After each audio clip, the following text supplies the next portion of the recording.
Hello you guys, welcome back. She Loves God here. Today's video is on the topic of you being the light of the world. You being the light of the world and knowing what all that entails for you. As we know, light has a specific purpose. It actually only has one purpose. Light's purpose is to dispel darkness. If something has dispelled darkness, guess what it was? It was a light. When I'm recording, I like to have the lighting look a certain way. So I get little lamps around me and everything. Cause I know that if it's too dark, I have a light around me. I may put the light on the camcorder. And the purpose of that light is to dispel darkness so that you can see the truth. You can see me. That's the purpose of a light, and that's your job, is to dispel darkness so that people can see what is the truth. First of all, I want to prove to you that you are the light so that you can know what you are responsible for. If you go to Matthew 5:14, it says, "Ye are the light of the world."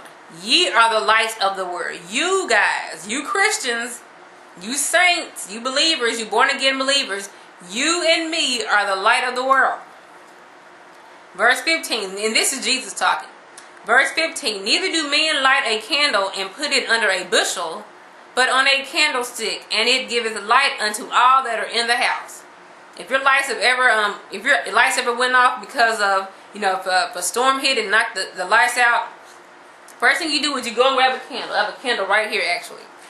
First thing you do is you go and you get a candle. This is a tea light candle.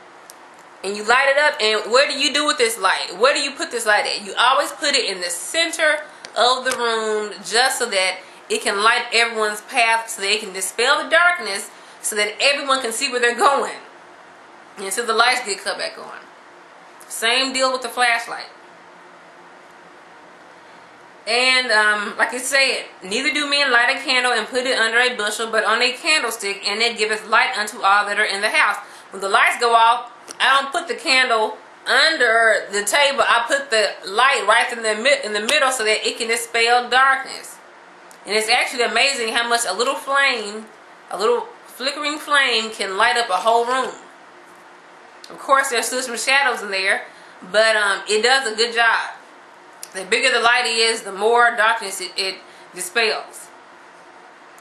And then it says, verse 16, "Let your light so shine before men, that they may see your good works and glorify your Father which is in heaven." Let your light shine before men. Let's just say this is my light. Let's say this light is always with me, and it just lights up, and everywhere I go, they see the light on me. They see the light everywhere I go. And when they see my light, they can see my good works. If you don't have a light on, you can't see nothing. "And glorify your Father which is in heaven." So first of all, I have proved to you guys that you are the light of the world. Now we know that Jesus is also the light of the world, but I'm just saying this is what Jesus himself said.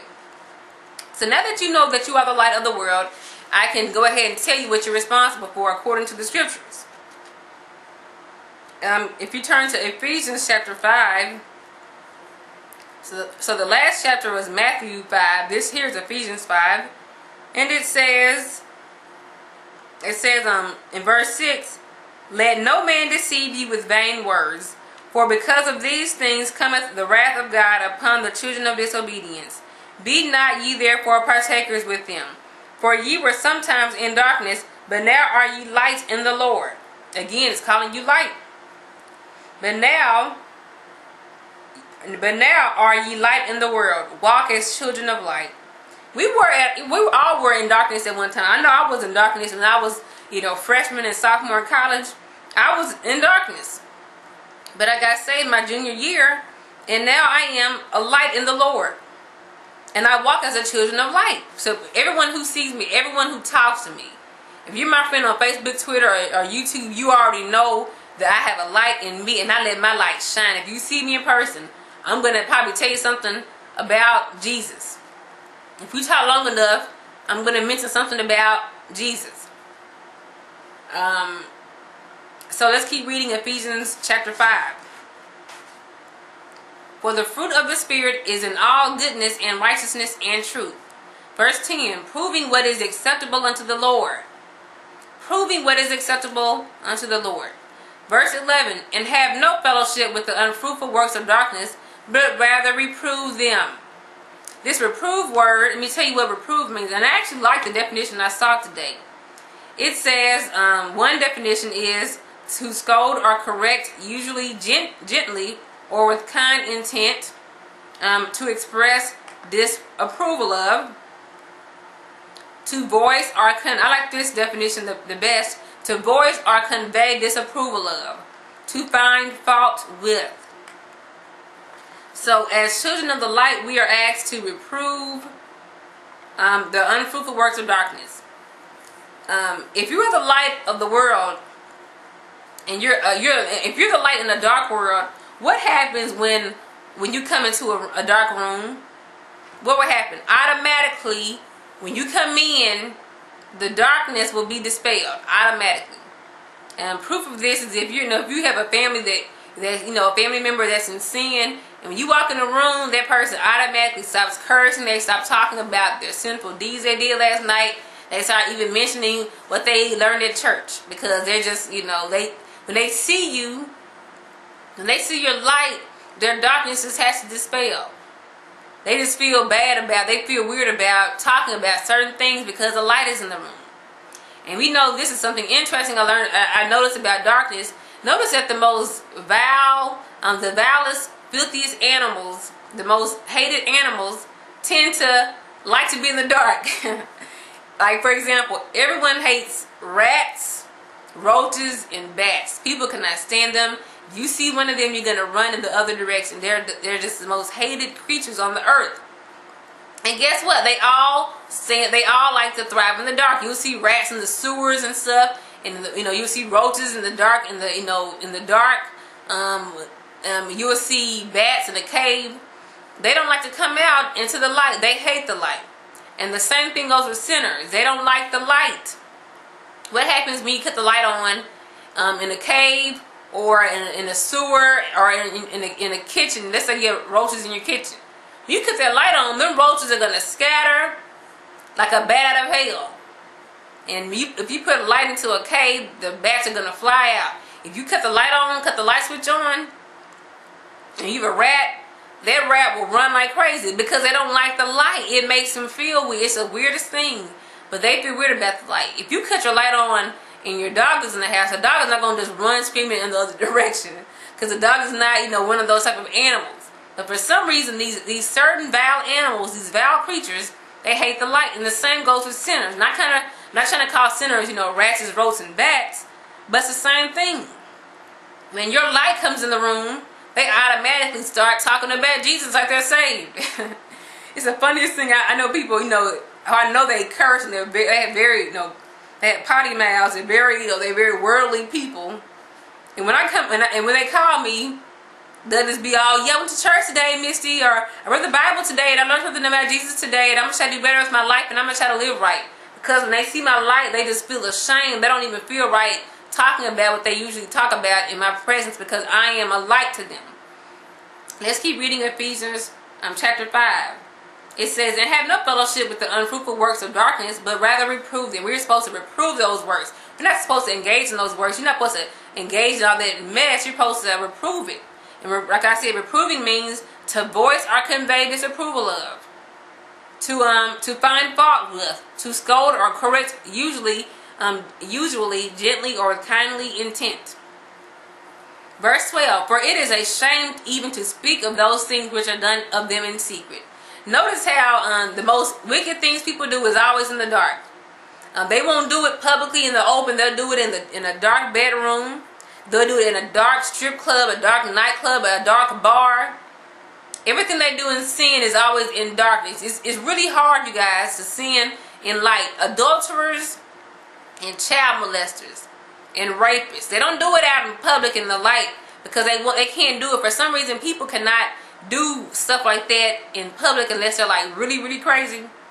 You'll rarely see a woman getting raped in public, in light, in daylight. Usually, a lot of crimes and sins happen at nighttime. And so that's just really weird to me. It shows me that even just natural light makes people feel uncomfortable with doing sins. it says, it's a shame to even speak of those things. Verse 13. But all things that are reproved are made manifest by the light. Now, the word manifest, it means to make apparent, to make, to make something to be seen. The only reason you guys can see me is because the light has made me manifest. The light has exposed me, it's made me manifest. You can see me because I actually have maybe 4 lights going on up in here. And you see the light behind me too. So the only reason you can see me is because I've been made manifest by the light. Definitions of manifest is to be clearly apparent to the sight or understanding, to be obvious, to be readily perceived by the senses and especially by sight. Readily perceived by the eye or the understanding, evident, obvious, apparent, plain. So it says all things that are reproved are made manifest by the light. Everything that you can see, everything that is readily perceived by the eye or of the understanding, everything that is seen and that is understood was made manifest to you. It was shown to you. Before you guys to see me and any other person that you can see in life, you have to have a light on. When the sun is out, you can see everything if you're not blind. But when the sun is out, you can't see anything. When the sun, you go into the country, the boondocks where there's no street lights, you can't see anything. It is pitch black. If you're in a house, if you're in a room with no windows and no doors and the lights are out, you can't see anything. So it says all things. It didn't say some things. It said all things that are reproved are made manifest by the light. All things that are that have been voiced disapproval of. Because remember, reprove means to voice disapproval of or to express, disapproval of. All things that are voiced disapproval to are made manifest by the light. Everything that's going to have to be reproved, you guys, is going to have to be done by light. Roaches don't feel bad about eating up your food in your kitchen until you cut the light on. Then they feel like, oh my goodness, I'm exposed. Bats don't have no problem in a cave doing whatever bats do, I guess hang upside down. I think they may suck blood too, I don't know. But when you cut the light on, what the bats do, they just feel awkward, they feel weird, and they just scatter. Same with roaches. Roaches could be eating somebody's food in their kitchen. There could be 30 roaches on the table eating something they know it's not theirs. And when that light comes on, they feel guilty. The same with sinners, you guys.